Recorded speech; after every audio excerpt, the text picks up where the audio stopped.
Buenos días con todos.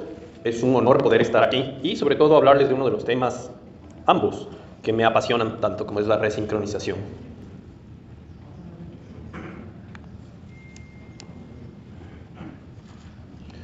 No es la especie más fuerte la que sobrevive, ni la más inteligente, sino la que responde mejor al cambio. Esto es lo que decía Charles Darwin.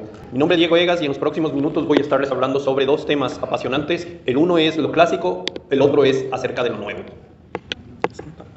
Debo saber decir que no tengo conflictos de interés para esta charla.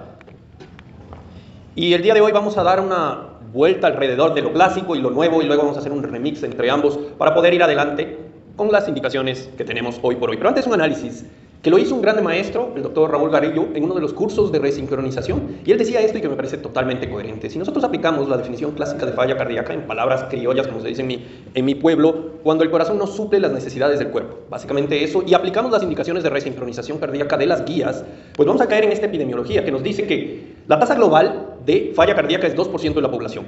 Quiere decir 2.000 pacientes por cada 100.000 habitantes. Si el 50% de ellos está en clase funcional 2 o más, quiere decir que 1.000 pacientes por 100.000 habitantes van a tener indicación para resincronización. Claro, porque 8% de ellos van a ser refractarios. Esto quiere decir por lo menos 80 pacientes por 1.000 habitantes. Y el 70% de ellos estimamos, con los criterios que se puede predecir, que van a tener una buena respuesta a la resincronización cardíaca. Eso quiere decir 56 pacientes por cada 200.000 habitantes. Esto nos hace pensar que tenemos que tener muy buen criterio para poder seleccionar los pacientes que van a resincronización. Pero en otras palabras, porque ya me marean los números.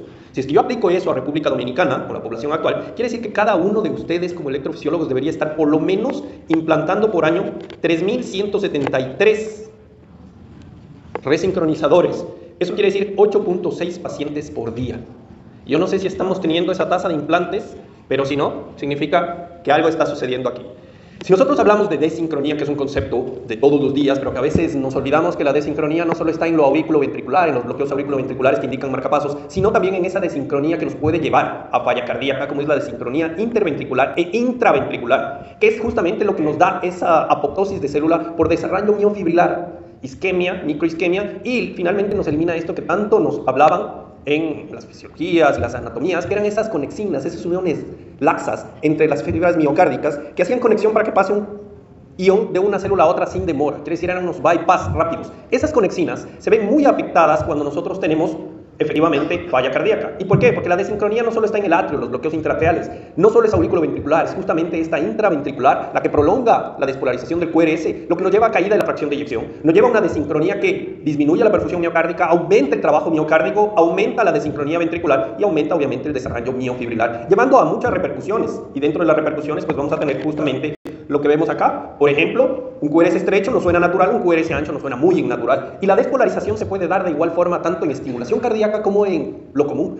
Falla cardíaca, QRS ancho, despolarización. Y aquí me gusta siempre hacer el ejemplo de la mamita. Cuando nosotros vamos a una piscina, al bebé le gusta hacer la jugada de la ballenita. Si es que la mamá le muestra cómo las dos manos presionan el agua, sale un buen chorro. Pero cuando intenta hacerlo el bebé, por la descoordinación no sale ningún buen chorro. Aquellos que son padres me entienden de qué hablo. Pero cuando el bebé ya va creciendo y va aprendiendo que si yo aplasto las dos manos al unísono saco un mejor chorro, pues entendemos absolutamente la fisiopatología del porqué de la desincronía de paredes. Si el septo y la pared lateral se mueven a destiempo, yo no estoy contrayendo, yo no estoy empujando, yo estoy bailando literalmente. Y es eso lo que sucede en electrofisiología. Un concepto tan simple nos lleva a consecuencias como esta de aumentar el tamaño miocárdico, aumentar el área cardíaca, ocasionar lo que se llama desincronía vista y demostrada en varios métodos de imagen, como es esto de la resonancia, y también en el strain del ecocardiograma, en el cual es extremadamente evidente ver cómo podemos pasar de una contracción sincrónica organizada a un desorden absoluto en la falla cardíaca del miocardio dilatado. Y cuando nosotros hablamos de desincronía, también los electrofisiólogos nos gusta ser más visuales y podemos ver eso mismo en la activación de un mapa de activación. Fíjense aquí, por mapa de colores, vemos un bloqueo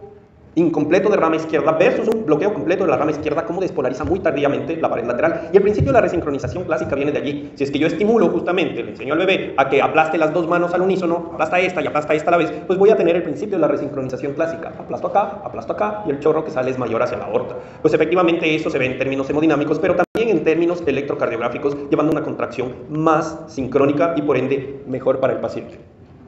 Esto es justamente lo que hacemos con los casos de resincronización y cuando vamos a ver los resultados clínicos, sí que disminuye casi un 40% la mortalidad comparado con fármacos. Pues es la fácil, comparar con fármacos la mortalidad en falla cardíaca, pues bueno, para los electrofisiólogos fue tan fácil que absolutamente todos los estudios demostraron esa disminución de la mortalidad y a nadie le quedó duda que en esas condiciones era el estándar de oro.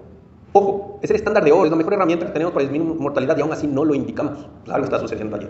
Pero cuando vienen las cosas negativas de la resincronización ya nos cambia un poco la perspectiva y tal vez entendemos por qué no indicamos algo tan caro, algo tan complejo y resulta que hasta un 30% de los pacientes, nos dijo Papone, con una muestra tan pequeña como 42 pacientes, y cuando fuimos a metaanálisis se demostró que eran 30% de pacientes que no respondían, o peor aún eran malos respondedores, empeoraban su clase funcional, su fracción de eyección, y hasta un 12% en este metaanálisis no se podía, aun cuando esté en manos expertas, implantar, porque no había vena, porque había un trayecto muy fino, por varias causas no se podía implantar el resincronizador, quiere decir, había tasa fallida de implante. Pero cuando vemos eso, tal vez la perspectiva del resincronizador nos deja en abierto que necesitamos algo más. ¿Y qué es ese algo más? Pues bueno, lo nuevo entre comillas, porque no es tan nuevo así, es más lo práctico. Aquí ya les pongo, el día de ayer estamos haciendo unas encuestas, todo bonito, pero fíjense cuando yo les pongo esto, les digo que por favor me lean el electrocardiograma, tal vez si alguien lanza por ahí un diagnóstico máximo, un bloqueo auriculoventricular de primer grado. Si yo les digo que es un bloqueo auriculoventricular completo, me botan de aquí, me deportan, y me dicen, está loco. No, pero cuando yo les activo el pacing en unipolar, se dan cuenta que ese era una estimulación fisiológica, era una estimulación en GIS, y el electrovasal era un bloqueo AB completo con QRS, escape infrahisiano. Y es por eso, porque la estimulación fisiológica promete no solo en términos de verse bonito, sino también en términos hemodinámicos de eco, en términos electrocardiográficos y en términos numéricos de mortalidad. Cuando yo comparo eso a lo clásico de estimulación convencional en marcapasos, en bloqueo AB, pues absolutamente fue a favor de pacing fisiológico, disminución de mortalidad, hospitalización, falla cardíaca, eventos duros, QRS, fracción de eyección, clase funcional, o sea, pacing fisiológico le ganó en todo a marcapaso convencional, eso no nos queda duda. Pero alguien se atrevió ahora sí a amenazarle al estándar de oro en falla cardíaca. Aquel que demostró en todos los estudios disminuir mortalidad, bueno, me voy a poner a competir con él, voy a jugar contra la más bonita. Y eso de allí demostró también, se fueron dando cuenta que sí, se veía mejor en BNP, en fracción de eyección, en volúmenes, en QRS, y de pronto vieron que era factible llegar a tasas de éxito de implante muy altas, sobre todo con lo venidero de la rama izquierda. Y en respuesta clínica, en respuesta de eco, en super respondedores les fue bien. Y aquí empezaron a hacer trials cabeza a cabeza. Y es un orgullo poder decir que el primer trial a nivel mundial, sí, la primera publicación de eso lo hizo un latinoamericano, un colombiano. El doctor Díaz fue el primero que nos dijo en números disminuye mortalidad si yo comparo rama izquierda con resincronización. Y fue muy contundente en mortalidad y hospitalización por falla cardíaca. Y ahora se ve ya eso en grandes trials. Con 1.300 pacientes, por ejemplo, aquí se randomizó a biventricular versus fisiológico. Y disminuyó mortalidad. Aquellos que tenían rama izquierda y no rama izquierda, disminuyó hospitalización por falla cardíaca, y cuando yo comparé las dos técnicas, tanto GIS como rama izquierda, pues me da lo mismo hacer la una o la otra. Y es por eso que quien me conoce que yo hago un poco de capacitación a esto de pacing fisiológico como proctor, yo indico que la técnica GIS no ha muerto.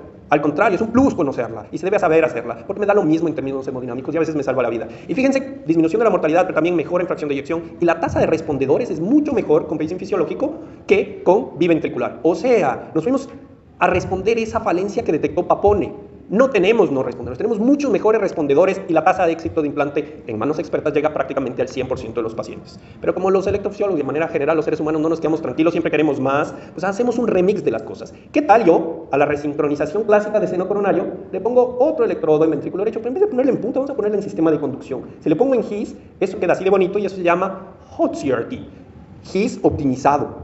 Y tiene también excelentes desenlaces. Si yo comparo, por ejemplo, lo convencional a GIS normal, ya va bien, pero si a eso le pongo resincro más GIS, pues va mucho mejor que el resincro solo o que el fisiológico solo, en términos de QRS, en términos de mortalidad, en términos de volumen, en términos de clase funcional. Y si yo hago esa práctica con rama izquierda, exactamente igual, solo que le cambio el nombre, no es Hot CRT, se llama LOT CRT, y me demuestra exactamente lo mismo, los mejores desenlaces. ¿Qué dicen, para resumirle, las indicaciones de consenso de la Sociedad Europea, bastante recientes? Que si es que yo tengo indicación, porque ahora se divide la estimulación en dos escenarios, marcapaso, bloqueos, y la parte de resincronización. La parte de bloqueos, ¿qué me dice? Que el convencional marcapaso en punta, fuera del sistema de conducción, queda básicamente para dos tipos de pacientes. Primeros pacientes serían los que tienen estimativa de pacing menos del 20%, y los otros pacientes los que tienen fracción de eyección preservada.